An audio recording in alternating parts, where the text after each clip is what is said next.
welcome back to the Valley to Peak Nutrition Podcast. This, as it's labeled, will be a 2024 Death Hike recap with Mark Hulsing and I. We cover a host of different information in here, ranging from the hike itself, things that led into the hike, nutrition on the hike, training for the hike, and how those things have differed, and a host of other topics. So it really needs no introduction, but two things I did want to make you all aware of in case you're interested in checking those out. Number one, Mark and I both created a food list, not just for like what we took on the hike, but what we actually ended up eating. So you can see that with the detailed calorie and macro breakdown in the spreadsheets in the show notes. Mark has one, and then you'll see mine as well. Second thing is a new guide that we've created geared really around how to fuel for the mountains. Now, I had been developing this for a while. In fact, it was already in development and finished whenever I left for this hike. Little did I know I'd have to use some of the information. But the guide is really built around a couple of things. One, anytime you're going to high altitude, and two, probably the bigger overarching theme is how do we eat when our appetite goes into the gutter? Even if we realize we need to, we can't seem to get anything down. What are some of those tips and tricks? So we built a guide for this. All of these solutions I had to use on this hike as a little, gives you a little bit of a taste of what's to come and kind of how things went. But that is linked in there as well if that interests you or if it's a topic that you would like to explore more. So 3 different links, all of them in the show notes. And then you'll have the podcast here where Mark and I outline the 2024 Death Hike. So hope you enjoy. We are going to recap the 2024 Death Hike, which was in the Grand Canyon. And we did the rim-to-rim-to-rime. What's your overall thoughts? End up how you thought it would? That's a loaded question. I know. I figured it was a good one before we really go into the specifics, just in general. Yeah. I mean, at the end of the day, it didn't end how I thought it would, which I guess we'll get into. We did the rim-to-rim-to-rime day 1, and 80 to 90% of that went phenomenally well. And 10 to 20% of that did not go as expected or as anticipated or as hoped. And then we did not do day 2, which was unexpected. Like you and I had personally talked to Kyle offline. It was like, I don't care how I'm feeling. There's no way I'm not doing day 2. And by that, meaning maybe we can't repeat a full rim-to-rim-to-rime, but gonna do something. Like we're very specifically telling you, there's no way I'm gonna sit around camp all day on day 2, which I guess technically we didn't, but yeah, so I don't, in terms of did it go as expected? No, and yes, and I'm still processing things. Yeah, I think the one thing I can always count on with this is that it's probably not going to go exactly how we planned. Yet I think at the same time, like, one of the really cool things, or one of the takeaways that I've had in doing this, is that my nature is very much that I want every detail worked out ahead of time. So this has forced me really, I guess, to learn how to be adaptable and be okay with plan B, C, D, E, and F, and go from there. Yeah. So I wanted to I think people probably expect us to go over gear and nutrition and all of that, and I'm sure that we'll dive into it, but I thought it would be good just to go kind of day by day. Like Thursday, we all got on flights, we flew in. What did that look like in preparation? Kind of what were we feeling about that? And then recap the actual day of. And the rim-to-rim-to-rime is easy to break down because you can really break it down into 6 parts, right? You've basically got south rim to the bottom, the entire stretch of the bottom, the climb to the north rim, and then repeat. And I think that, at least for me, because we were kind of together the first half of it, but the second half changed for me, for sure. And so I think going through that, and then we can kind of circle back to questions that we've had from people who listen to the show, as well as the typical things that I think people are interested in as far as nutrition, and if there were any gear changes or things that worked well, things that didn't work well, etc. So, Yeah. initial thoughts going in, catching a flight. We all land in Vegas, and we've got a 4 hour drive over to the Grand Canyon. Were you excited? Yeah, super excited, man. Flight was easy for me. It was direct and went smooth. And then I was getting in just ahead of, we had people coming in from all different places, but obviously a big contingent of guys, and yourself included, coming in from Boise. And I was just ahead of you guys flight wise, which worked out great because I had to go pick up one of the vans that we rented to drive from Vegas to the Grand Canyon. So I was essentially able to get there, get that van picked up, and get to the airport and pick you guys up and hit the road. Yeah, so there was quite a few of us on a flight from Boise into Vegas, and honestly, that is the funnest part. You know, you're traveling with people, the expectations are high, everyone's excited and ready to go, and then you've got this 4 hour ride, which, sounds like a long ride, but you're with all your friends, so it's always a great time, and I think anticipation was high, and so yeah, we all land in Vegas. You pick us up in this massive van, and we Massive. start our trek over to the Grand Canyon rim, South Rim, which is where we're going to stay the night. Pretty uneventful trip over, aside from going into a gas station and finding $25 orange juices and $15 sub sandwiches. And I think everybody, got something to eat, and we continued on. We get to the Hey, South Rim.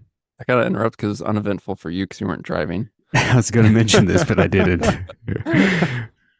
Yeah, so it was a Sprinter, but it was like I don't know, double XL Sprinter. I think it was, I don't know, 15 passengers plus cargo space plus an extended ceiling. It was massive profile.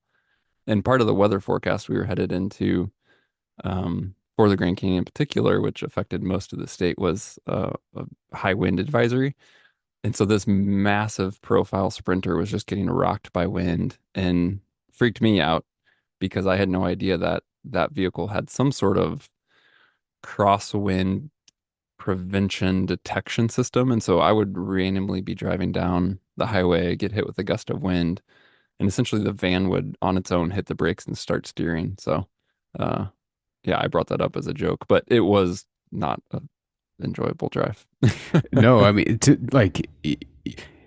it's hard to really picture what it would do, but the tires would literally screech when it was trying to stop. So we would be going down the highway. I don't know, how fast were you going? 70, 60? I was only going like, yeah, 60 to 65, and the speed limit was 75, but the van was so erratic, I didn't want to be going those Yeah. speeds. So we'd be driving along, and then all of a sudden, gust of wind would hit, and it would break, like literally break on us, and some guys would be asleep, and that would wake them up. And so, it was an eventful drive over to the Grand Canyon. But yeah, so we pull up to Grand Canyon, and already we're seeing elk and mule deer, and the weather's great. Like, it's not too hot, it's not too cold. And like you had mentioned, we saw the forecast ahead of time, and it didn't look great to be on a rim or in a canyon. And so we were expecting quite a bit of wind, and it was, yeah, like it was blowing when we got there, but nothing too bad. And guys started to pick out campsites and throw rocks over their tent stakes and do anything they could to try to prevent those from getting torn up either while we were hiking or the night before. But yeah, great. I felt like it was a great first night. It's always good to see everyone. And shout out to Brian Chapman and Jared, I think Hanson's his last name, for getting Yep. there ahead of time. They made some bear spaghetti for us. So we had a great evening meal and getting ready for bed. Did you focus on anything nutrition wise the day before?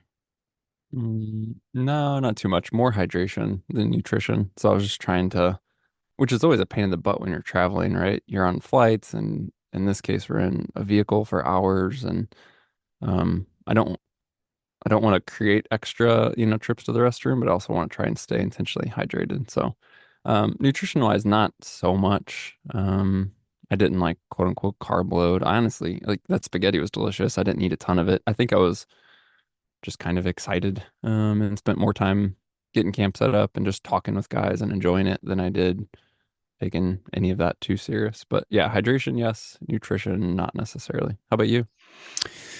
Yeah, I mean, so, like the typical carb load for something like this will be anywhere between, 3 to 7 days out, depending on how conservative or aggressive you want to be with it. Right. So if you want to be more aggressive, you want to take in a lot of carbs, you can shorten that length of time. But if you want to be more conservative, you can lengthen it. What I've always found works good for me is I'm not really carb loading in the sense of trying to maximize my intake, but I am maybe a little more intentional about eating more carbs in the days leading up to that. So, maybe I'll have 2 slices of toast at breakfast instead of one, and I'll have an extra burrito, or I'll have, a quesadilla with 2 tortillas instead of one. So I'm trying to be more intentional, although I'm not trying to really hit a gram specific. I think that's an important distinction to make, because the typical carb load where you're trying to hit a certain number of grams, a lot of times will make people feel almost overly bloated and a feeling of fluffiness is what Hmm. they describe it as, right? So you've got all that extra carbohydrate, you've got a lot of water attached to that carbohydrate, and you just almost feel really fluffy, really full. So while I wasn't, overdoing it, I was trying to be intentional and just eat to my appetite and make sure most of what I was eating had some good sources of carbohydrate that I knew set well with me, but I also wasn't trying to just absolutely maximize the intake to the point of where I didn't feel good either. So yeah, we did the bear spaghetti. He brought some garlic bread. I was drinking a little bit of Gatorade and eating some trail mix with golden grams. So I was being intentional, albeit not trying to maximize myself to the gills either. Yeah, that's a great description because I think I've experienced that, everything you just said, without fully realizing it in terms of like feeling, yeah, I don't want to say bloated or puffy, but I think tried to carb load in the past and then just kind of didn't feel as like light on my feet, as energetic, Yeah. as ready to go. I almost felt a bit more sluggish and, things like that. So I tend to just kind of go by intuition now. But yeah, small things, now that you say that, I think when we stopped at that ridiculously priced gas station in the middle of nowhere, I can't remember exactly what. I think I got like a vitamin water, but I got like the kind with sugar in it, which normally I don't do on a day-to-day basis. I just tend to not drink sugar calories. And so, but little things like that, it was like, okay, a 32-ounce sports drink, with the sugar, with the carbs, that type of thing. I'll go ahead and do it now, right? Knowing that it's kind of going to be put to use here soon. Yeah.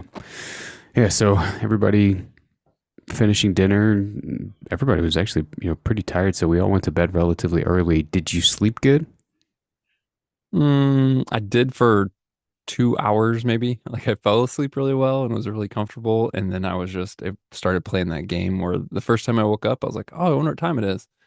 And then looked and it was pitifully early still. And so I was like, oh, I'll go back to sleep. But then from then on, I felt like every 15 minutes I was waking up. And most guys had alarms set for between 3 and 3:30. The plan was to leave the campsite and be hiking at 4. Um, and I definitely was mostly awake at 3 and started hearing other people stir. And I think I crawled out of the tent at 3:15 or something like that. Kind of started getting things put together. And I didn't sleep great, but it's one of those things where you're so excited, amped, a little bit of nerves. Like you may be tired, but you're not thinking about that. You just get up and Yeah. get going. Yeah. Yeah. I slept for a couple of hours pretty good. And then same deal, just kind of clock watching. I didn't want to be late or, be the guy that everyone's waiting on. So 3:15 hit and my alarm went off. I was already awake. Everybody was, and started to get dressed and get things together to leave by 4. The biggest, I think, like question mark I had and uncertainty that I had prior to getting started was, what do I want to wear and what do I want to take? Because when you looked at the forecast, it ranged from being 60 degrees and gorgeous in the canyon to 20 degrees with potential snow most of the day. And so, like, I was vacillating between how heavy of an insulation layer do I want to bring? do I want to bring like a base layer legging short combo, or do I want to wear pants? Do I want to bring pants and wear shorts? So I was just like really having a hard time trying to decide what the best call was. And in fact, like right even before we took off, I ran back to the tent and ended up grabbing a full on rain jacket because they were calling for, potential rain. Although it was only like 20 to 30%, they were calling for some potential rain between, I think it was like noon and 4. Did you struggle with that at all, or were you all in? Um, yeah, I don't want to say struggle with it, but I was definitely like trying to make some decisions. I was essentially confident. I wasn't weighing what was I going to take. It was more of what am I going to start in.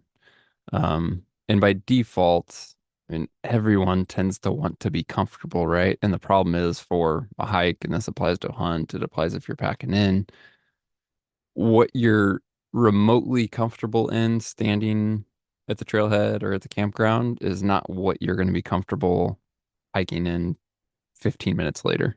So you have to force yourself to essentially start cold and know that as you start hiking, you're going to warm up. And for me, the most effective balance of that is layers wise, starting cool, but I do tend to have like poor circulation, for example. So like my hands get cold easy. So I tend to start with like, if it's cool, I'll start with the gloves and beanie. But those, what I like about that is that one, it keeps me warmish, but two, it's really easy to take off while you're hiking and just reach back and put those away. So the only kind of last minute change I made was unintentional. I planned to hike the whole thing in shorts, and did the vast majority of it. But the guys from Outdoor Vitals were there, and Tayson, the owner, was wearing these super lightweight joggers. And he mentioned that he was testing them, they were prototype and were about the same size. I was like, you don't happen to have more of those, do you? He was like, oh, actually, I have another pair. So, and they were really, yeah, really cool, lightweight, breathable, vented jogger. And so I essentially commandeered a pair of those and started the hike in those with a super light pair of running shorts that I planned to wear and had those in my pack, which I ended up changing into. But that was the only quote unquote change. I essentially had a Sitka Core lightweight or any, sun shirt, hoodie, base layer, and then a really lightweight windbreaker on is essentially what I started the hike in, and hat and gloves, which I ditched as we were hiking. Nice. What were the shorts that you ended up wearing? I randomly tried a pair. They're from 511, like the tactical company, 5.11, 511 Tactical. I think they're called Recon shorts. They're just like a gym short or running short. But they have become my favorite pair. And over the last probably 2 years, like after I got my first pair, I just keep an eye on. And when they go on sale, I've picked up other colors. So I think I have like 4 pairs of them now. But yeah, just a pretty typical gym running short, but yeah, incredibly comfortable, durable. They have a nice little zippered pocket. So for whatever reason, I just really like them. Yeah, they looked comfortable. That's why I was curious. So start the hike 4 a.m. We've got like a 2 mile stretch between where we are camped and the point where we drop down the south rim and go to the bottom of the canyon, which was honestly really nice. It was kind of a nice little warm up before you start dropping down, but time went by quick, and then we started dropping down the south rim into the bottom of the canyon where you cross the Colorado River. If I remember right, the drop from the top to the bottom is it 6,000 feet? Yeah, I'm getting the Stretched rims over mixed up. 7 miles. Yeah, I think it's north of 5. Yes. I forget the specifics. So you and I going into this sort of had questionable knees. But like I think that was probably both of our hopes was let these knees hold up, to get through as much of this as possible. Did yours have any issues going down that? No, which was encouraging because one of the things that has bugged my knee is, pushing it downhill. And that's a totally different demand on it than climbing or flats.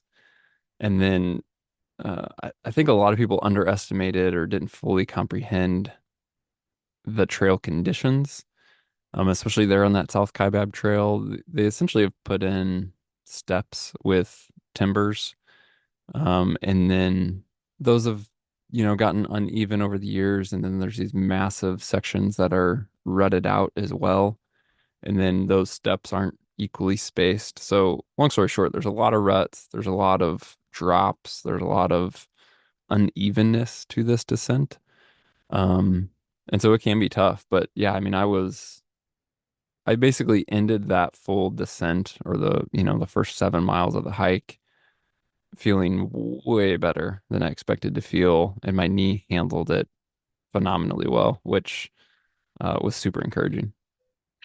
Yeah, same. I was, I kept telling, I'd been working with a PT, like maybe we'll talk about this later on in the episode, but working with a PT prior, because the issue that I had pop up last year with that tight IT band and just feeling like someone's taking a screwdriver to the side of my knee occurred like, 2 weeks before the hike. That's how it seems to work.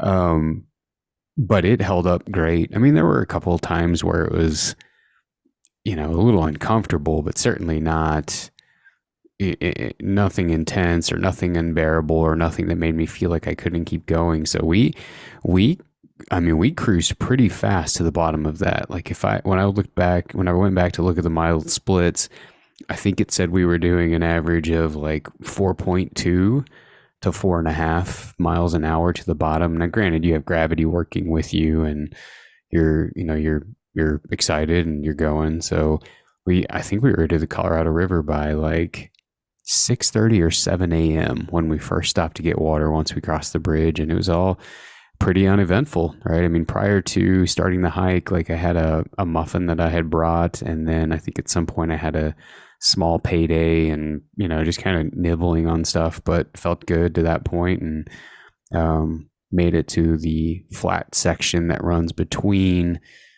kind of this oasis in the canyon called Phantom Ranch to the other end, which is called Manzanita. And that is right before you start climbing up the north rim of the canyon. But yeah, to the bottom, I felt that was great. I was really encouraged.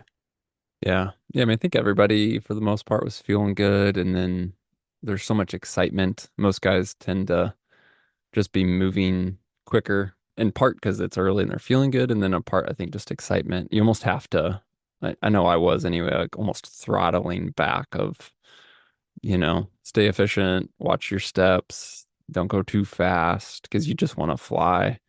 But yeah, overall, I mean, everybody was just cruising. Everybody cruised to the bottom.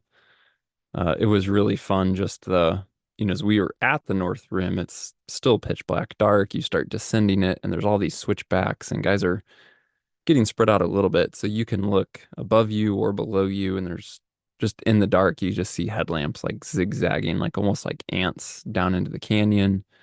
And then obviously the sun starts to come up. And so you're descending into the Grand Canyon, which was spectacular. And then the sunrise. I mean, it was a pretty magical couple of hours to start a cool day.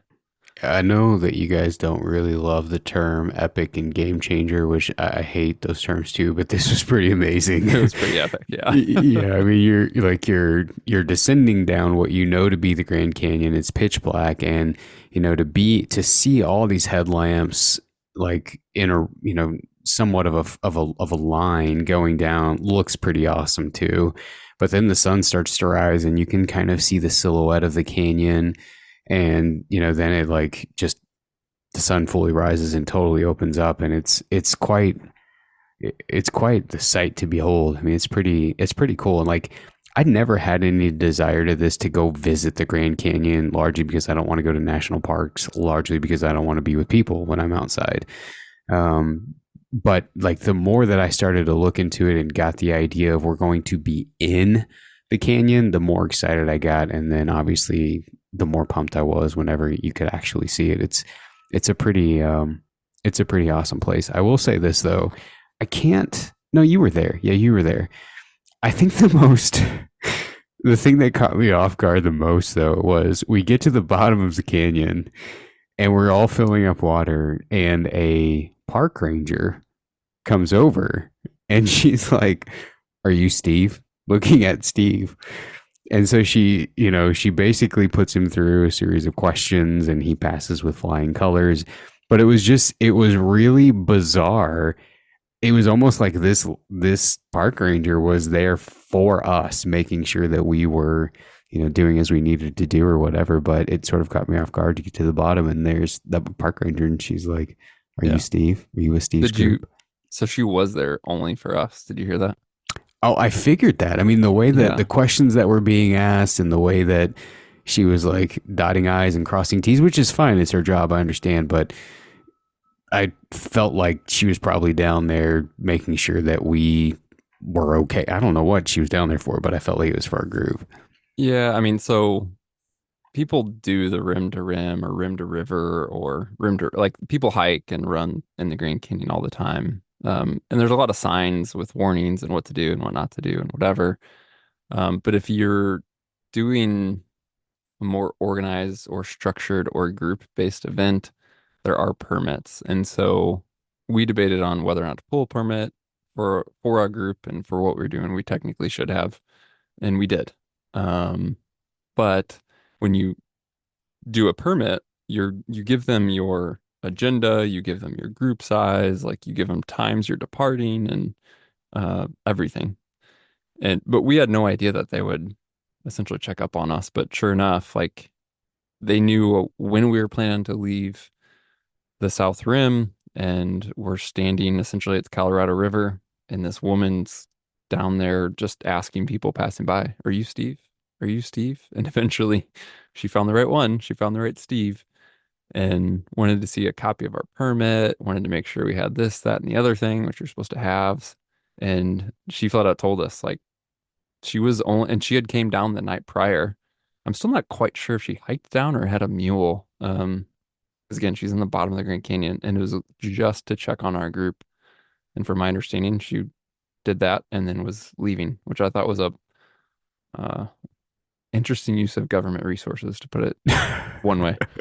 It was funny because like as we're going down South Kaibab, there's people coming up and they're like they she must have asked them because they would ask us, "You must be Yeah. Steve's Are group. you Steve's group? You must be Steve's group." And Like yeah, we're it was famous just already. like I guess that's just not what I expected when we got to the bottom. So Yeah, it was odd. all right, stretch from Phantom to Manzanita, pretty uneventful. Yeah, I mean it's flat-ish. You end up gaining over the course of call it 7 or 8 or 9 miles. I think you end up gaining 1,200 feet, but compared to climbing the canyon walls, it's you don't feel like you're doing much. So it's a roughly flat section. You're kind of truly in the bottom of the canyon. There's taller canyon walls. You're following a creek. Like it's pretty, um, yeah, just cool because like you're in the Grand Canyon. And then you lose perspective for a while. So you go from being in this giant wonder of the world, creator of the earth, and can see, and then now you're just down in it and you're in a much narrower perspective. You don't see the North Rim or the South Rim, and you're just hiking along a creek for a long time. And yeah, because it was flat again, relatively early, everybody's excited. We just cruised. I mean, I know we were averaging 3+ miles an hour through that whole thing. And you were right there with me and, a handful of other guys just kind of booking it. Yeah. I looked at you and I was like, this is a walk in the park for him. Because we were cruising, but when you are only 6 inches above the ground, because you're 5'6", like I didn't. Let me back up. So we'll dive more into training, but part of what I did in training was I very intentionally tried to work on increasing my pace at a walking pace. So I really wanted to work on like my average speed prior to this would be like 2.8 miles an hour hiking, even though I felt like I was, moving as fast as I could. I really wanted to hit like at least 3.25 to 3.5. And so a lot of the training that I had done was intentionally trying to increase that walking and hiking pace. So I felt like that helped a ton in that section alone because I never felt like I mean I didn't feel like I was as casual as you were, you and Steve and those guys, but I never felt like I was striving either, to keep up with you. So yeah, we really cruised on that section, and then made it over to Manzanita before the big climb up to the North Rim. Yeah. Yeah, it was again when we do the death hike on this one we had roughly 20 guys. I think we started with maybe I'm not sure exactly 21, 22. But not everyone's sticking together. I mean, everyone's kind of moving at their pace, doing their thing. Some guys were up front, they were jogging part of it. Some guys are purposely taking their time and going slow and conserving energy and they're in back. And then there's guys bouncing around in between. And I was just trying to move quickly but efficiently and also conserve energy for another day. So I wasn't trying to set a record, but I was also my whole thing was day one, be efficient, move quick, minimize breaks to then get back as early as possible and get as much rest as possible. So yeah, we were moving quick and moving 3+ miles an hour is not, it's not casual, but it's also not stretching me. But I mean, legitimately, you hung in there, and I realized that I was like, man, Kyle is just cruising, and I was kind of paying attention. It seemed like you were felt good. You never looked like you were working hard or straining. As we'll get to, I saw you later, and you looked terrible at one point, and then I was like, oh crap, I wonder if like it was catching up with you, like if that bottom section, like it was like maybe he was working harder than I thought, which I don't think was necessarily the case. But we'll get into that. Yeah, so up to that point, I think that by then we're 17 miles in, something like that. By the time you get from start at South Kaibab and then you get over to Manzanita before you start climbing. I don't remember the exact, but it's somewhere around that point. I felt great up to that point, and we're really not taking any breaks. Like we stopped long enough to get water. I think the longest break we took was that section right there in the middle where we stretched for maybe all of 10 minutes. We're grabbing food out of our pack, shoving it in our pockets, and we keep going. And then we get to Manzanita, and there's a handful of guys there at that point, and took the packs off, started to fill up water, and Steve had stopped somewhere, but Steve has a gleam in his eye when he gets to Manzanita, and he does not stop. Right, he keeps going. So then you had filled up a little bit of water, and you took off, but I was still getting water out and some food out or whatever. And so that was where we had kind of separated. So I have no idea how you guys felt about or how you cruised up to the North Rim. Did that go pretty smooth for you? Yeah, I mean, as you said, there was quite a few guys stopped. Um, Steve cruised by, and I don't even remember if he was with anybody or not. I think he might have been on himself. And then I was just done filling up water and felt good and wasn't at the point where I felt like I needed to stretch or anything. So I was just ready to move. And then I think it was myself and Corey Ford ended up kind of taking off. And then, yeah, so from Manzanita to the North Rim, it's just a bunch of switchbacks, a bunch of climbing. It's another 4,000 plus feet. And my whole thing with that was just to move as quick as I could without like spiking my heart rate or forcing myself to take a break. My whole thing was like pick a pace where I can climb all 4,000 plus feet without stopping and just do it as quickly and efficiently as possible. So Corey and I had a pretty similar pace and we're actually probably built similar, so that probably helps like stride wise and stuff like that. But yeah, I mean, it was a long climb, but we just bebopped our way up there and didn't take a break till we were truly, truly at the North Rim and, getting ready to turn around. And at the North Rim, on that climb, I will say I knew who was out ahead of us. And so the whole climb up, especially as we were getting closer to the rim, I'm thinking, man, guys are going to be pouring down this thing at any moment. Like the guys who were out ahead and who ran and they're going to be turning around and coming back down. And I kept thinking that like any moment some guy's gonna be passing, like the leader's gonna be turning and it never happened. And then all of a sudden we're at the North Rim and everybody was there. Everybody who was ahead of us was still there. which kind of surprised me. But yeah, it was a good climb. We were super fortunate with weather, and by that I mean it was rainy and windy, which doesn't sound great, but compared to like climbing in a bunch of heat and sun exposure was amazing. So being able to do that climb with some cool conditions and breezy conditions and not overheat and not face a bunch of exposure was we were really fortunate, honestly. Yeah, I would agree with that, and it's funny for me to hear that people were hanging out up there because the Rim was not really an inviting place. No, it I mean, wasn't. it's like a at least when we got up there, it was a snow field and cold, and like the winds, you know, going pretty good at different, really throughout the entire hike. But at certain points, it's gusting and it's like it's blowing pretty good. So yeah, I ended up leaving the Manzanita to go up the North Rim with about four other guys, and Miles and I were we were kind of together.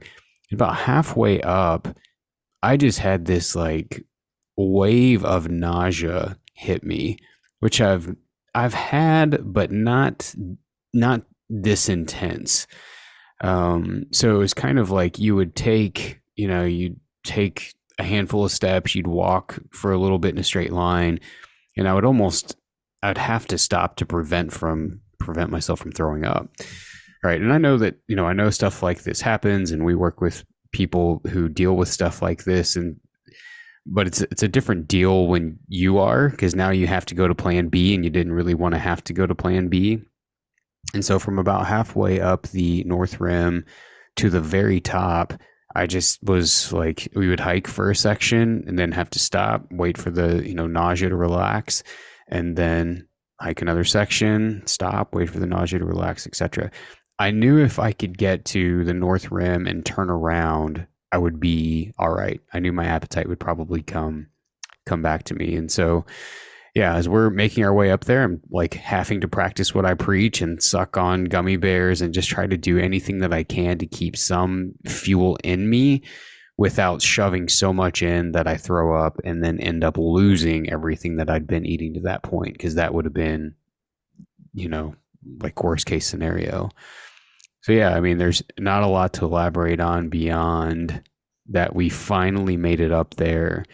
Um, Took the pictures, did the deal, and immediately turned around and came down. Because by when we were up there, the clouds had come over, it had started to snow, and the wind was blowing. So like it wasn't somewhere you really wanted to hang out for very long. So turned around, took some pictures, and then started to come down. And yeah, sure enough, like as soon as we started to come down, appetite came back, hammered food, went back to Manzanita, filled up with water, and then had that long stretch. But that was the worst I've ever had it. It killed our time. Miles is a saint. I told him, I was like, man, do not wait on me. Feel free just to go to the top, turn around, and start going out. Otherwise, I don't know how long it's going to take me.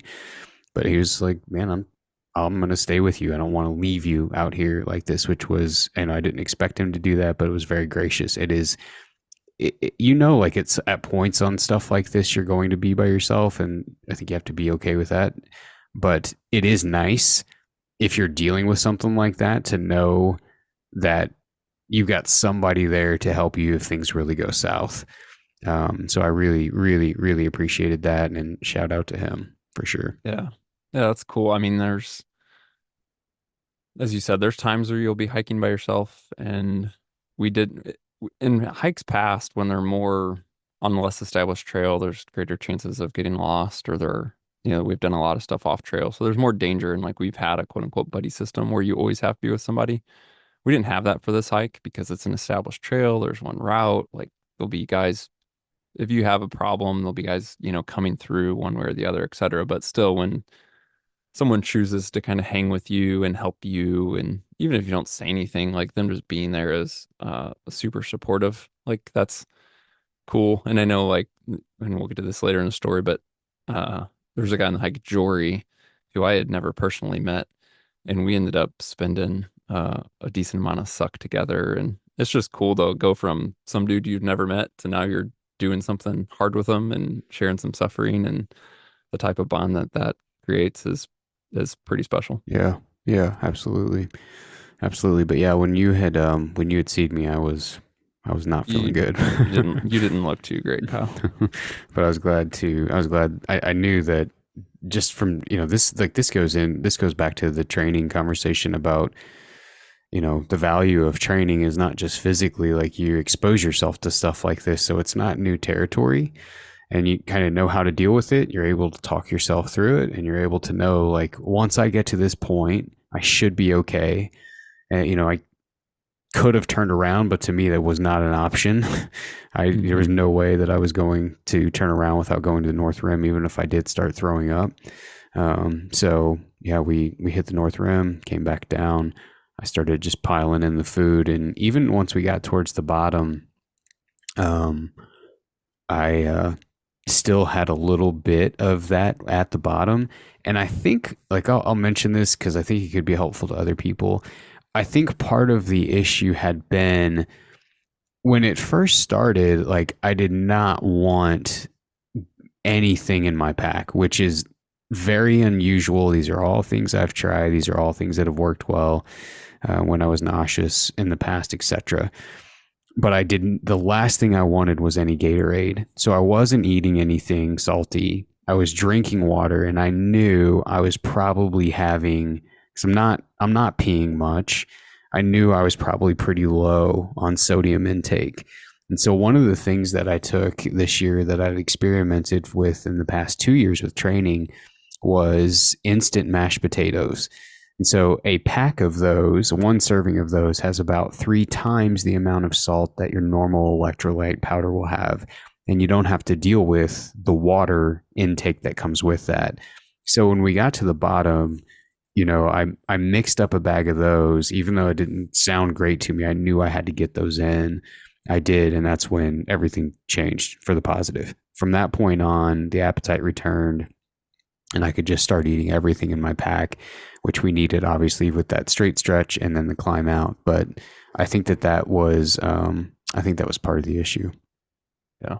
Yeah, that I mean, just a lesson from all of the death hikes I've done and a lot of the extended hunts and things like that is just to be patient. And by that I mean, like, if you feel good, just wait, it's going to change. And if you feel bad, just wait, it's going to change. And so when you find yourself in these situations where you're feeling great, it's like be thankful for that, but don't overextend yourself because you're not going to feel this way forever. And then when you find yourself in situations where you're feeling crappy, you're feeling terrible, you're feeling tired, it's like do what you need to do to take care of yourself, make the best Yeah. decisions you can, like you just talked about, Kyle, with like, okay, I think it's electrolytes, let me try this. Like do all that. But then also in the middle of it, just don't get like that's not final, right? So don't just because you're feeling crappy for a while, don't start thinking about, oh, it's gonna be this way for the next 20 Yeah. hours and I have all these miles ahead of me and I can't do that. Like, no, just make the best decision you can, stay present, stay patient, and you're gonna come through it. Yeah. Um, That's such good advice. Like, I think the absolute worst thing you can do is panic. That's because now you know, you're in the middle of who knows where. You can't think rationally. You don't know what to do. You can't game plan. And so I yep. think that, yeah, that advice of remembering, like, this isn't final, and again, going back to the training piece, the value of training is you start to know yourself, what fixes it, just to kind of hang in there until you get to that next point, and then you'll be able to go back. So yeah, we came back down, and it was Miles and I together from there on out, just us two, and we hit that bottom at the same pace that we had hit it going up. So that flat section, now at this point, you've got the advantage of you're going slightly downhill, right? And so we cruised through that really fast. A goal of mine was I want to see Trail to the North Rim be at Phantom Ranch with daylight. And that is about where we made it. We got our headlamps out when we got to Phantom Ranch. And so, at this point, we are a grand total of, like, I don't know, what was it, 37 miles in once you get back to Phantom Ranch? Yeah, even yeah, I mean closer to yeah, you would have been 40. A little over I, 40 maybe. and I felt great. I mean, I really did at that point. Like, I felt, and I think part of that was you have the climbs consolidated and then pretty flat trail, Hmm. for the most part. And so you're able to conserve energy as long as you keep eating. My feet felt great. Everything was holding up really well. And so, like, my legs weren't tired. I mean, I was fatigued, right? Like, I was tired. It had been a long day. I was looking forward to being done. But if you had asked me prior to the hike, how you think you'll feel at mile 37, it probably wouldn't have, I probably wouldn't have expected to feel as good as I did, even though, sure, I was still tired. Hmm. Yeah, man, that alone, just getting to that point, that's a big freaking day. Yeah. Yeah, it was.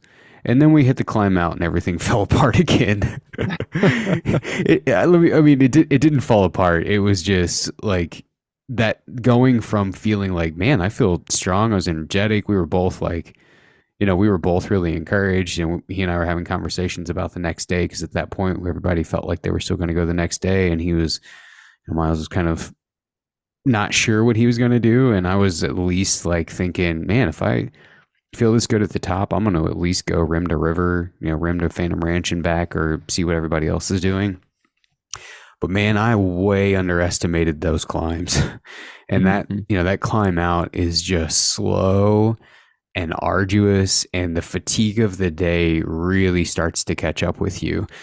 We were moving pretty consistently, and just kind of at a slow pace, but it's just tiring. And you hit this point where it's like, all right, 3.5 miles left to go, and that is the longest 3.5 miles of my entire life. Yeah. Yeah, It is that just a slow going process. so you guys did most all that climb then by headlamp or in the dark, right? Because you said you did Yeah. headlamps at Phantom. Yeah, we did that. We did the entire climb out in the dark, right? And so at one point, like, the wind at this point is starting to pick up in the bottom, to the point of where, like, it's blowing dust. And I hate the word pro tip, so I won't say this, but I saw Anthony O'Berdy the day before, and he was like, I'm going to bring some clear glasses. So if the wind's blowing and the sand blows, like, I'll have something at night to shield my eyes. In the day, I'll have sunglasses, and then at night. So I brought some. I threw some in right before I flew out. Those things saved my tail multiple times in that wind. So I threw those on, and we were climbing out. The wind's just blowing pretty good at this point. And at one point we stopped, and I was like, let's just, like, it's beautiful. The sky is gorgeous. There's no clouds in the sky in spite of all of this wind yet. And so we shut the headlamps off and just, like, looked at the stars, and it was amazing. It was just amazing. So yeah, we did the entire thing on the way out by headlamp. Yeah. We started the climb, with daylight before sunset. And then my first thought as it got dark and we started getting my headlamps is like, oh, cool, because there's almost something good about not being able to look up and visually see how far you have to go, right? Like the rim of the canyon's way up there, right? And you're going to lose perspective in the dark. But yeah, holy cow, I was, I think, completely wrong about that because when you start ascending that thing in the dark, I mean, you feel like you're climbing and climbing and climbing and climbing and and it just, like you said, it goes on forever. And there's a sign that's roughly halfway, that we happened to notice on the way down, descending that morning. And I didn't think anything about that sign. I didn't look at Onyx one time the whole day. I wasn't looking at Milo. Like at no part of the hike was I really thinking about how far I had to go. But I was hiking with Jory, I mentioned earlier, and we happened, like, we were going up switchbacks and then we came around a corner and there's a couple of our guys standing there, that, we caught up to. And I didn't even pay attention at first, but they were standing at that sign. And I didn't even see it until one of them said, "Oh yeah, halfway there." And I was like, "Oh no," because I thought we were way further than halfway. Yeah, it was a tough climb. And as you said, the more, like, essentially once the sun went down, the winds just progressively were picking up. The temperature was obviously dropping. Snow was moving in. Like the conditions were deteriorating pretty quick. Yeah. Yeah. So we're climbing out, and I had started to develop a little bit of a hot spot when we were in the bottom. So I stopped and like cut a piece of Luco tape off and put it on this, like this little quarter-inch square on my toe, thinking like, that was it. Well, we're sitting down doing this, and Miles is like, "Is that a gash in your foot?" So I've got this line running from basically the web of my foot around the ball to kind of the pad of my foot. And so I ended up just basically taking an entire piece of moleskin, covering it, hoping that, it would hold the skin together long enough to get out of the bottom.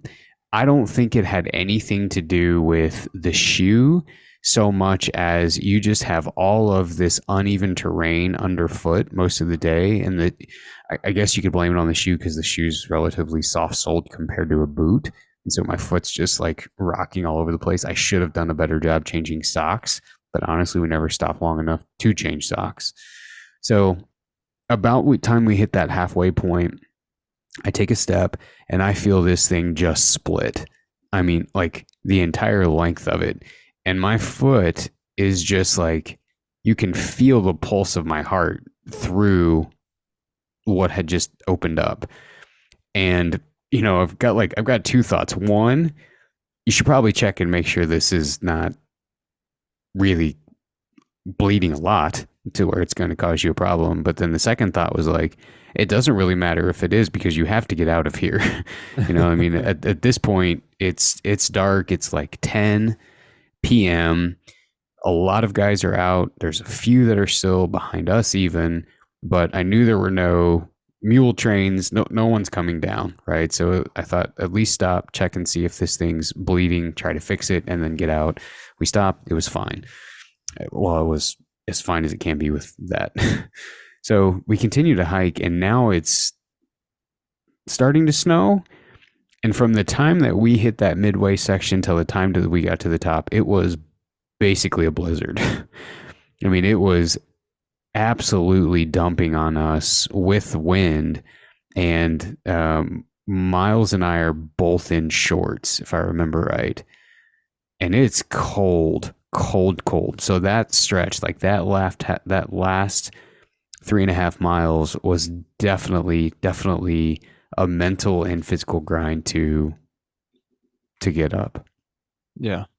Yeah, we were ahead of you by a while and experienced all the same, and it just kept getting worse. And, it was, yeah, the last bit of the climb was really tough. And then it really sucked when you crest the rim of the canyon, you're back to the trailhead, but you have over 2.5 miles to walk back to camp. And then because we weren't climbing and now you're on this flat for 2.5 miles, we really got cold because you're just not exerting as much effort to climb. And man, as you said, like at this point, shorts and a base layer, really windy, essentially whiteout conditions. You can't even pick your head up because snow's blowing sideways in your face and bouncing off your headlamp and you can't see. And it was brutal. I mean, it was cold, cold, cold. Um, and then you're sweaty from hiking. Like it was getting real.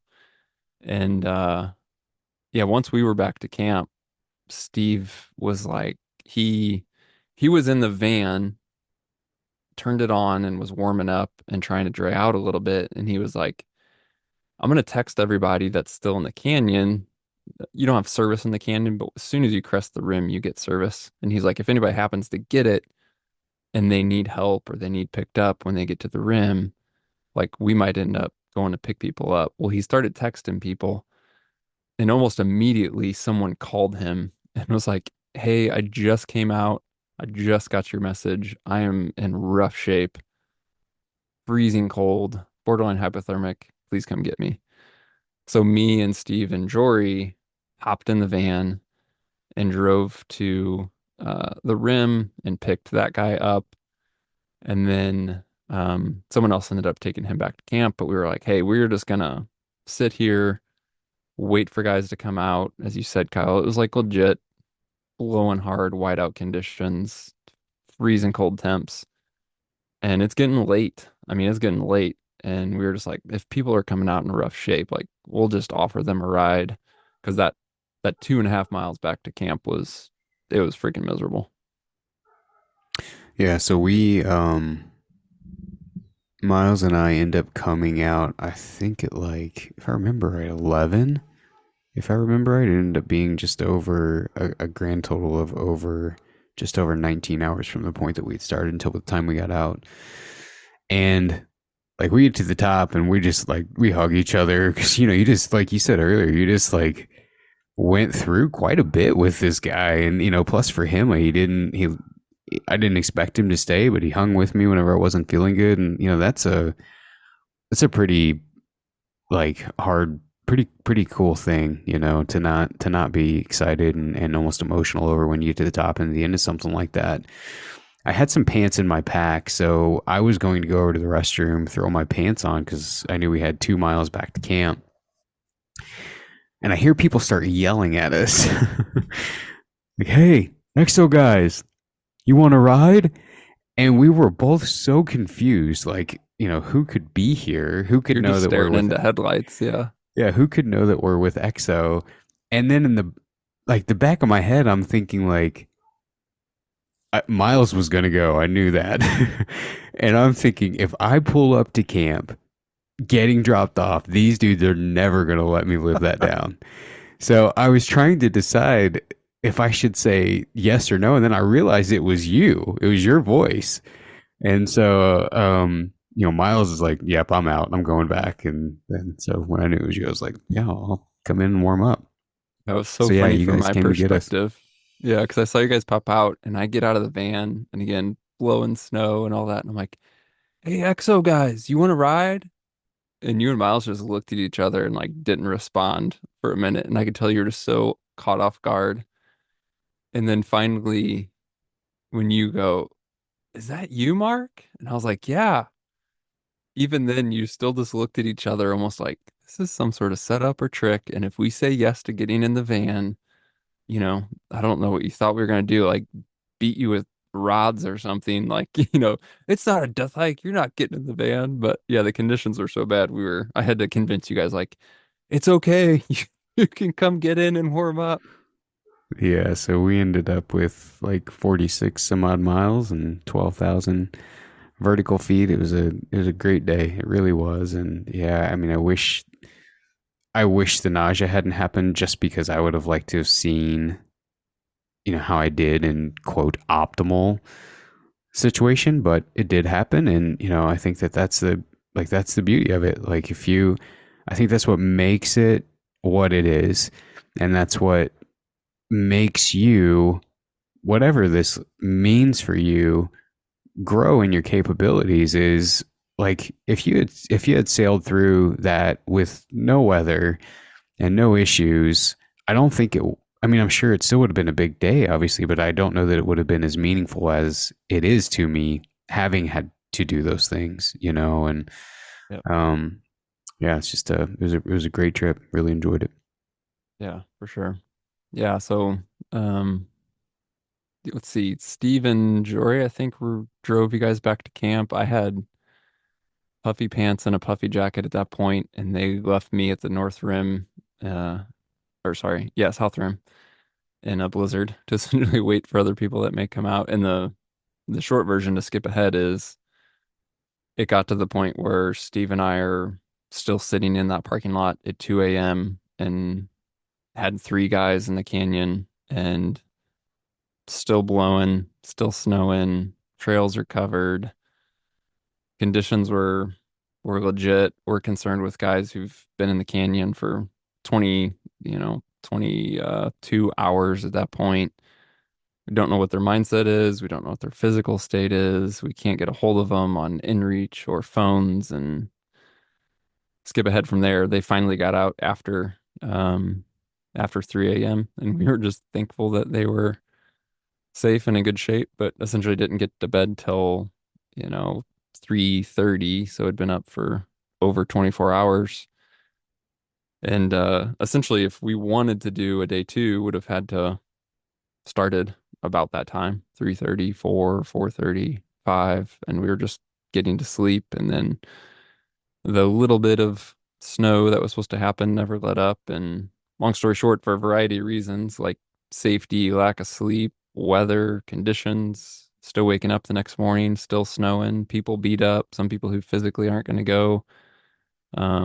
Basically, no one was going. Everybody needed to get some rest and was feeling it. And uh, yeah, that's the part that was surreal of I can't believe, for a variety of reasons and safety, and the trail was still well snow covered. And yeah, people weren't in a rested mind state and obviously physically beat up, but 20 plus guys in camp, and no one was really ready to go back out there. And then also just a very practical time crunch of it took between 16 and 24 hours for guys to finish. The second go round would only be slower by what I believe would be a pretty significant margin. So even if you're on the faster end of that, you're not going to repeat that pace. And then that put everyone in a real time crunch of facing the true cutoff deadline of having to drive back to Vegas and catch flights. So yeah, for a variety of reasons, it's Saturday morning and we're all standing around camp and licking our wounds and trying to stay warm in the snow and not hiking. Yeah, I was pretty surprised when I woke up that morning, looked out the tent and saw how much snow was there. And I heard some other guys chatting and saying, the North Rim, because it's I think like another 11 or 1200 feet higher than the South, had gotten even more. So yeah, I know there's like mixed feelings about having had wanted to go a day two and wondering what you're capable of, and almost some like disappointment that we hadn't had tried. And I can appreciate and feel like feel those things to some degree too. But at the same time, I feel like extremely proud of what we all did do too, and I still feel like even though maybe didn't push my limits entirely, I do still feel like I got a lot of value out of what we did do, and going through the weather and battling through some, less than ideal conditions. And um, yeah, it was a great, really, really great hike. Yeah. Yeah, I mean, I think the when you set big goals that aren't easily to achieve and there's a realistic possibility of failure or even a good chance of failure, it's it's hard not to focus on like where you came up short and then fail to appreciate what you did do because as you said, like doing 50 plus miles, 12,000 feet, everyone doing it, like again, at different paces and different capabilities, but overall, just an impressive group to knock that out in those conditions. And yeah, I mean, it was not an easy day. And so there's a lot to be grateful for, experiences to be had, time spent with good dudes, lessons learned, time in an amazing place. And then all that you need to find like some peace and fulfillment in. And then there's also the other side of the story. It's like not what you hoped, and you want to go back to it and do better next time, which is a good thing. Yeah, If there wasn't unfinished business, it maybe wouldn't be as driven, right? Like yeah. it makes me hungrier. It makes me um more excited. It makes me want to train, all that stuff, which at the end of the day is a good thing. It's motivating in a way to fail. Yeah, I mean, I already feel like I would love to go back. Like you and I had talked about even on the trail a couple of times. It would be such a great benchmark hike, right? Because it's a laid out trail that the variables that can change, I guess, could be weather, sun, heat, etc. But it'd be a great trail for you to test to see if you're improving, right? Whether it's climbing or on the flats or overall speed or whatever. Hmm. It's a really neat place to go. So, nutrition wise, we don't have a ton of time, but I'd love to like talk a little nutrition gear. You pretty satisfied with what you brought? Yes, completely. I mean, I don't know that there's ever anything perfect, but I don't have any complaints. Or if you told me I had to go do this tomorrow, I would gladly and confidently do the exact same thing. So maybe, I guess in a sense, maybe it was perfect. I don't know.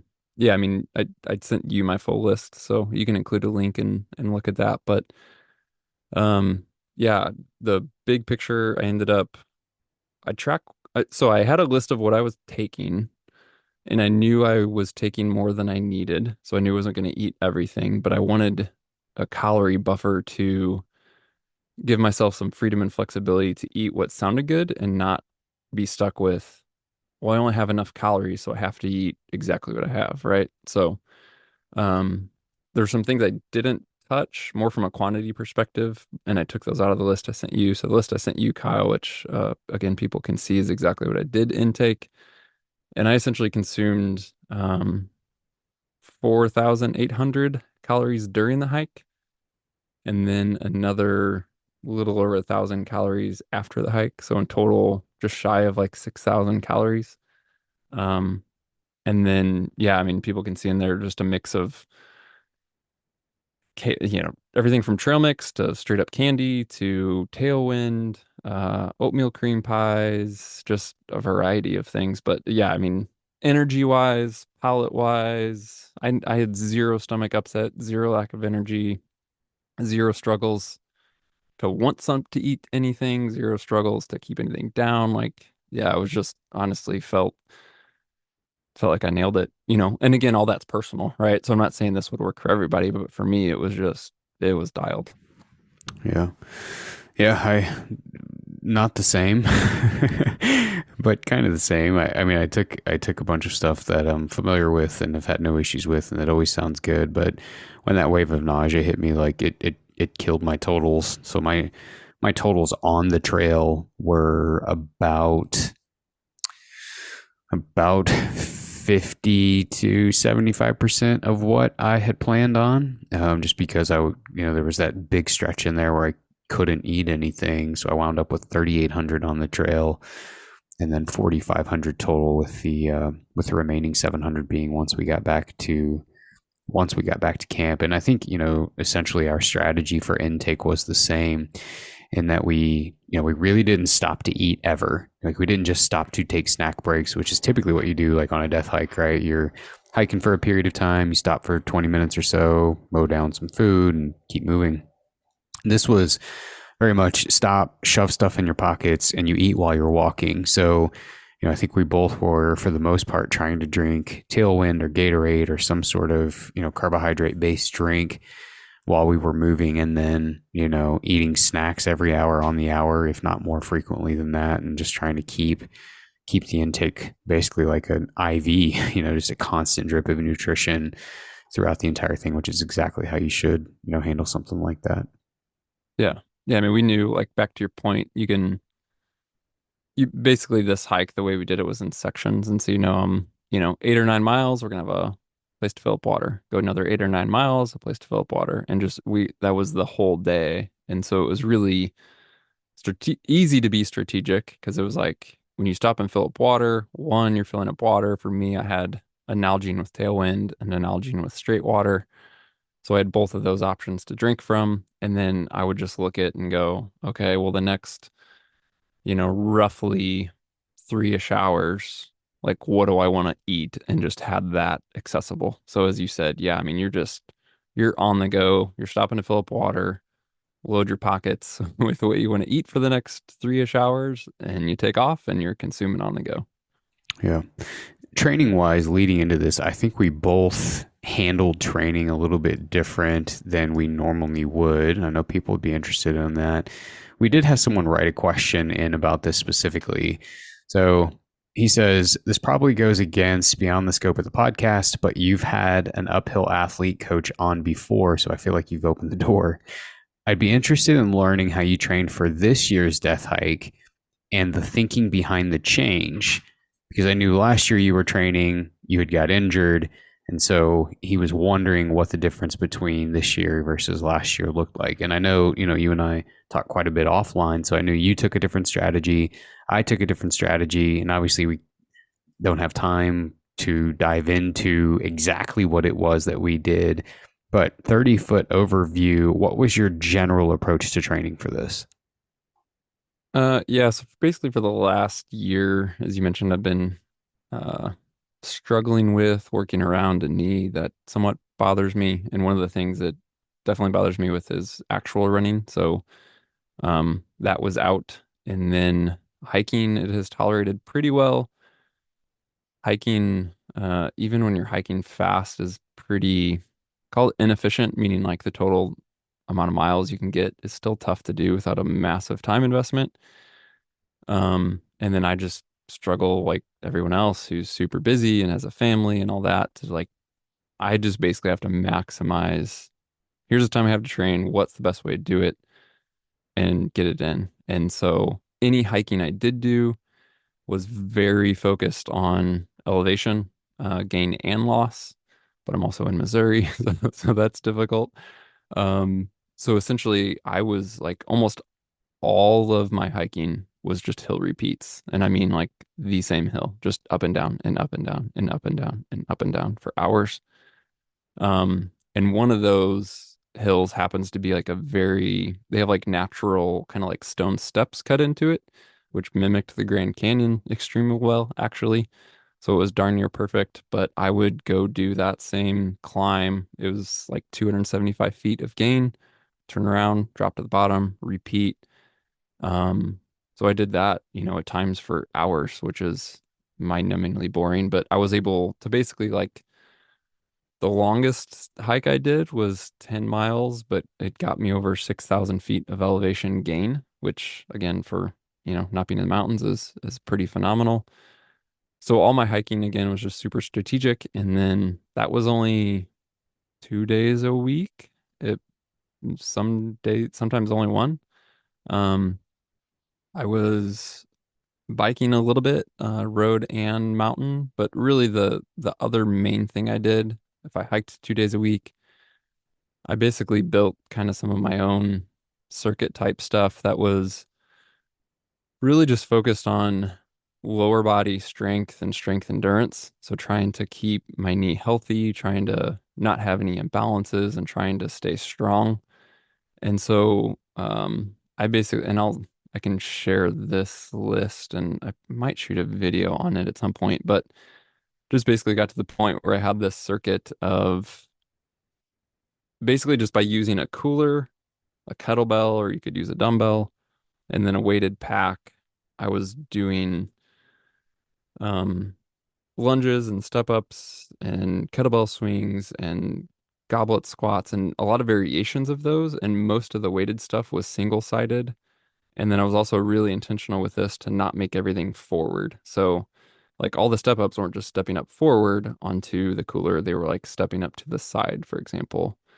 And then a lot of the times when things were weighted, it was weighted asymmetrically. So I'm only holding the weight on one side of my body, which just does a lot of things. It targets more of that leg you're using, but it also engages the core a lot more and creates a lot of stability. Um, so yeah, I just had this circuit that I would do of that. And I never have felt, I don't want to say better. I've never felt stronger and have had less muscle fatigue for that type of effort. So to, go do 50 miles in the Grand Canyon and 12,000 plus feet of elevation, I was not ever muscularly fatigued during like those climbs or even not even sore muscularly. I mean, joint wise I was, but I had zero soreness like in the quads or the hamstrings or the calves the next day, which was impressive. So for me, again, like just like nutrition, I felt like this training strategy worked incredibly well. And then kind of secondary to that, but I think really important. This was outside of training, it was outside of workouts, but I was really strategic, usually at night, to spend anywhere between 10 to 20 minutes just doing some mobility stuff. especially on like hip mobility and strengthening. So Jane Fonda looking stuff, like working with bands. Yeah, not sexy at all, but I think it made a massive difference in keeping me healthy. Hmm. Yeah, that's awesome. Pretty much the same for me. I mean, the next day, as far as muscular fatigue goes, none. Joint, yes. Muscular fatigue, no. And to go back to his question, like and I'm certainly not saying that this person was um, suggesting this, but just for clarity, I don't think that the uphill athlete approach caused me to have the problems I had. I think there were things that I was doing that I could have done in retrospect differently, and maybe mitigated or prevented that from popping up, right? But that's lessons learned. And so I think this year, what changed and what I learned from that was, in previous years, it was like, this is the training protocol, no matter what, it's getting done, doesn't matter how I feel, which would always have me, sort of pushing the envelope and really walking that line of preparation for training, but also risk versus reward for fatigue and or getting injured. And this year we didn't have near as much time to prep. I mean, last year we had 6+ months. This year we had roughly 3.5 or 4. So this year it was very much, my mindset was, I want to show up to the Grand Canyon healthy, and whatever changes I've got to make in my training to make that happen, even if it means backing off, I'm going to do.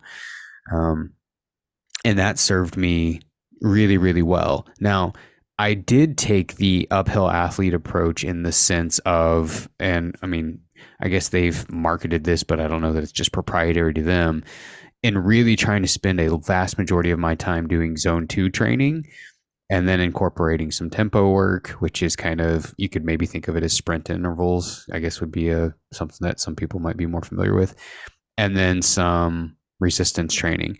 I've always done and continue to do kind of the mobility work that you were talking about.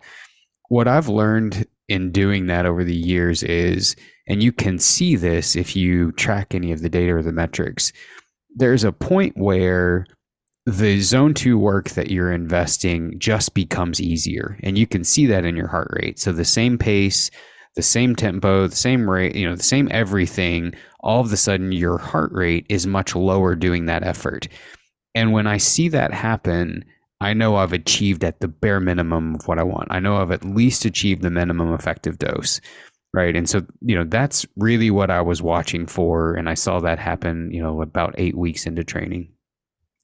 The other thing that I did was a lot of weighted pack hikes, and I made sure the weight was much heavier than what we had planned on the Grand Canyon. And so, that ranged from doing weekly hikes that increased in elevation on a week by week basis to, I wanted to sprinkle in at least 3 longer hikes that ranged anywhere from, I think I took it 4, 6, and then 8 hours, or 2, 4, and 8 hours, but it was something like 6, 12, and 18 miles with 5,000 feet of vert or something. So I just kind of, I knew that was not 50 or 100 miles, but I felt like it was generating the stimulus that I wanted, even though it wasn't ideal. And that worked great. It really did. And, in the future, especially as our boys get older and my free time is less and less and less, it's probably the same strategy I'll use in the future too, is really trying to figure out, okay, like, what's the minimum effective dose to elicit these changes that I want? And once I'm there, just stay there. There's, I think that there's data that would suggest what I'm going to say is wrong. I understand that. But I would also say, from personal experience, there's not a lot beyond pushing that envelope that is worth it. I think that you risk more of missing out on the event than you gain from any potential physiological changes that's made beyond that. Right. And so that was very much the approach that I took. Now, even with that, I started to have some of those knee issues pop up like 2 weeks before we were supposed to go. And it's just like, gosh dang it. Like, this is par for the course. I should know that this would be the timing of it. And so what I had done, I'd been working with a friend who's PT. Shout out to Rob at Wilderness PT, and he had said he's not local, so he said I think at this point the only thing that you could potentially do to try to change this is go get dry needling. Now, there's probably one, maybe two things that I just absolutely get afraid of, and needles are one. Like pass out How about afraid. lots of needles, Kyle? Yeah. So I'm like, you know what? I understand what I'm asking. I'm just going to lay down. And if I pass out, I pass out. It's his problem. It's not mine. So I sign up to go get dry needles. I'll spare you all of the stories and tell you that over 2 weeks, I got dry needled, shockwave, laser therapy, and some PT exercises over about between 4 and 6 times. I don't know if my knee would have held up as good as it did had I not got those, but I definitely do think they helped. Now, you're supposed to get so many rounds of that to be therapeutic, so I'm going to keep doing it because, again, like the knee problem comes and goes. It's not nearly as bad as it was last summer before last year's death hike was like I'd go down a small hill unweighted and it would just absolutely scream at me. And that never happened on this. So it's definitely better, but not quite at the level I want. So, yeah, that was the approach to training this year. And I think that, again, like we both referenced, having families, minimal time to invest is probably exactly what I'll do in the future. Hmm. Yeah, I think it's just a matter of being intentional, but then also realizing you need some variety to avoid like overuse injuries, Yeah. right? Like there's no replacing, like if your event is hiking, yes, you have to hike. If it's hiking with a pack, yes, you have to hike with a pack. If it's training for hunting season, yes, you have to do that, but that's not all you should be doing. And so you just have to, you have to be strategic with do it. But like you said, what's the minimum effective dose for this one thing? And then if that only carves like, 40% of your available training time, then you begin to ask the questions, well, what's the next best thing I could do with another chunk of my training time, right? Yeah. And just keep doing that. Like minimum effective dose on this, now what? Minimum effective dose on that, now what? And just do that till you're filling the available training time you have. Greatest lesson. If you had to condense it all down into one big old idea, what's your greatest takeaway from this year? Shoot, I don't know. Like nutrition went well, training went well. That's all an evolution of the last 10 plus years though, right? Um, one new thought I've had this year, because someone was asking like, well, how does this compare to previous death hikes? Or, because like I very clearly heard someone say, like, this is the hardest thing I've ever done, right? Like that was the words out of someone's mouth after this year's death hike. And then I had people ask me the question, well, how does this stack up against others? Or how did it compare to, other things you've done? And the thought I've had that's obvious when I say it, but was new to me at the time was the more hard things you do, the less extremes there are between something really hard and the hardest thing you've ever done, right? And I'm not saying this like in a chest beating way, but because I've done a bunch of death hikes at this point or really difficult hunts or what have you, like I just have this collection of hard experiences and not this single thing of like, oh, well, that was the hardest thing I've ever done, right? Because it's all relative and it all gets combined. And in the moment, something feels difficult. And then 2 days later, you're like, I don't know, that wasn't so bad, right? So I know that that's a weird answer, but I guess part of me and like where my head is at and like a takeaway from this year is just thinking through like what still am I capable of, right? Because this was hard, it was difficult, there was times it sucked, but I'm still like, what's out there, you know? And I also have to balance that with being realistic of, well, I mean, my wife like made the comment before we left, and I was like, oh, what a jerk of you to say that. But she was like, you guys have been doing this for 10 years. You're not the same dudes you were 10 years ago. And I think that's true. And I also think in some ways we're better and in some ways we're older, right? And so recovery and like the intentionality we have to use in training and taking care of our bodies is totally different. So, um, yeah, I think I'm just coming out of this with a lot of appreciation for the opportunity, the place, the people. Like at the end of the day, that's my biggest takeaway is just, man, we got to go see a cool place with a bunch of great people. At the end of the day, that's all that really matters. And then I'm also just thinking through, okay, like that was another hard death hike. What else is out there? Like what can I do? How can I keep pushing um for no other reason than myself, right? Like what am I still capable of? Yeah, no, I think that's all great takeaways.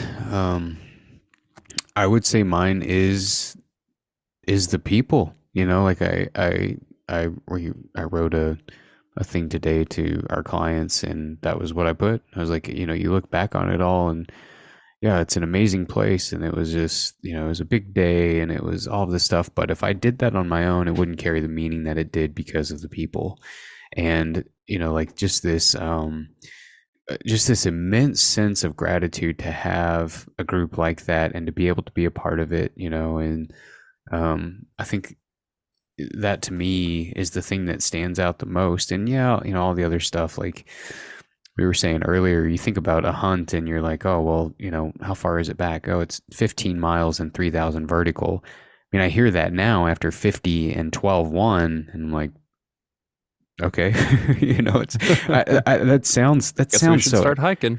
yeah. I mean, it sounds so arrogant. I don't mean for it to, because it still would be a big day, but I think your brain's just kind of like, oh, it's just time. It's just time.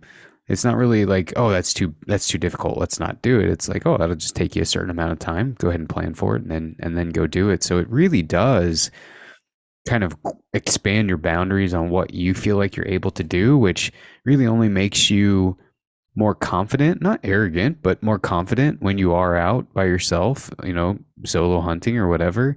And I think that's an asset, because it allows you to stay longer or to go places that you want to go, or you're not worried about other things. You're able to focus on the task at hand, and um, just makes for an overall better experience. So, yeah, I think that's probably my biggest takeaway, which seems to be the same takeaway every year, but maybe that's a good Yeah. thing.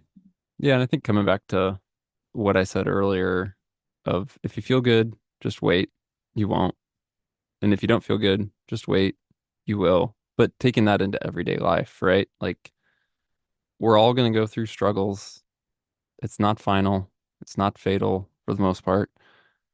And just like having that patience to endure when it sucks, and then having the gratitude to be grateful when it's great, while knowing that there's just more difficulty to come, right? Like the best and worst days are still ahead of us.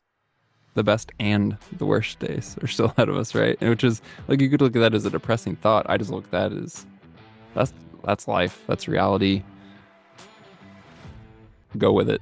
Be prepared for it. Make the best decisions you can. Have the best perspective and outlook you can. When it's good, be grateful. When it's hard, be persistent, and you'll get through it.